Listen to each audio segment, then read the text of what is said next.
सो आप महत्वाकांक्षी हैं, आपके बड़े सपने हैं, आप सफल होना चाहते हैं और अंततः आप वह जीवन जीना चाहते हैं जिसकी आपने हमेशा कल्पना की है।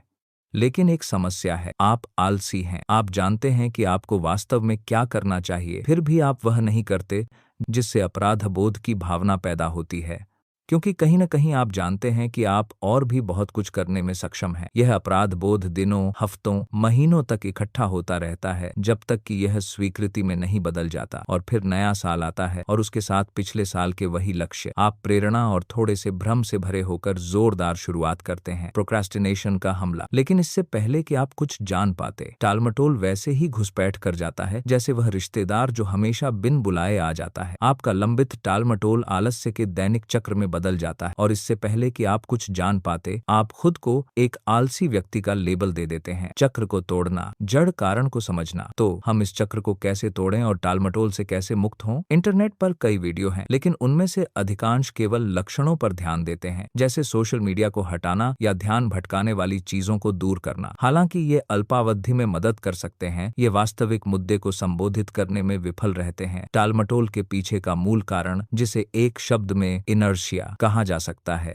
जड़ता का नियम, लॉ ऑफ इनर्शिया। भौतिकी में जड़ता विराम की अवस्था में वस्तुओं का विराम में बने रहने और गति की अवस्था में वस्तुओं का गति में बने रहने की प्रवृत्ति है, जब तक कि उन पर कोई बाहरी बल न लगाया जाए। यह न्यूटन का गति का पहला नियम भी है और यह वस्तुओं पर जितना लागू होता है, कार्यों पर भी उतना ही लागू होता है।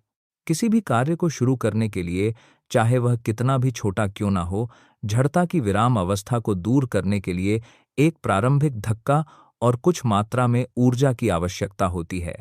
और ठीक यही समस्या है। हम इस प्रारंभिक धक्के को अपने मन में इतना बड़ा और कठिन बना लेते हैं कि इसके बजाय हम पूरी तरह से कार्य से बचते हैं और सस्ते डोपामाइन प्रेरित करने वाली गतिविधियों से खुद का ध्यान भटकाते हैं।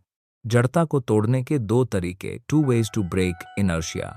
तो टालमटोल को तोड़ने के लिए हमें जड़ता को तोड़ना होगा और ऐसा करने के दो तरीके हैं। 1. Reduce the stakes and take the smallest step. शुरुआत करना सबसे मुश्किल हिस्सा है, इसलिए दांव को कम करके और सबसे छोटा कदम आगे बढ़ाकर इसे जितना संभव हो उतना आसान बनाएं। उदाहरण के लिए, यदि आप खुद से कहते हैं, मुझे बैठकर अपना 5 शून्य शब्दों का निबंध पूरा करना है, तो जड़ता बहुत मजबूत है क्योंकि दांव बहुत ऊंचे हैं। लेकिन इसके बजाय यदि आप खुद से कहते हैं, मैं केवल 50 शब्द लिखने जा रहा हूं, तो जड़ता की भावना बहुत कम हो जाती है, क्योंकि अब इच्छा शक्ति या अनुशासन पर निर्भर हुए बिना शुरुआत करना काफी आसान है।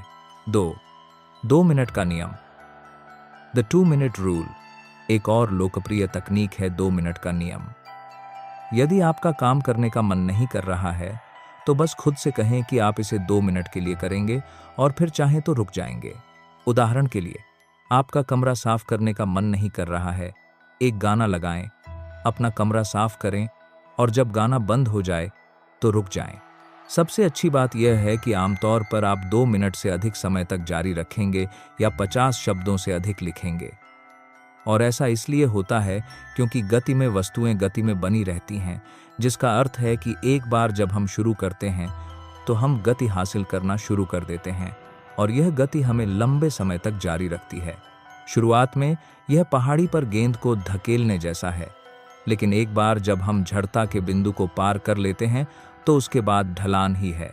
और इसीलिए यह महत्वपूर्ण है कि प्रारंभिक धक्का छोटा और आसान हो। दूसरे शब्दों में, दांव कम करें और बस 2 मिनट से शुरुआत करें। समापन, कंक्लूज। आप टालमटोल पर काबू पाने के लिए इन 2 तरीकों को अपने जीवन के किसी भी क्षेत्र में लागू कर सकते हैं, चाहे वह जिम जाना हो, अपने साइड हसल पर काम करना हो, अपने रिश्तों को बनाए रखना हो, या लगभग कुछ भी जिसके बारे में आप सोच सकते हैं। जैसा कि मार्टिन लूथर किंग ने एक बार कहा था, आपको पूरी सीढ़ी देखने की जरूरत नहीं है, बस पहला कदम उठाएं। क्या आप इनमें से किसी भी तकनीक को आजमाना चाहेंगे? या क्या आप टालमटोल के बारे में किसी और चीज पर चर्चा करना चाहेंगे?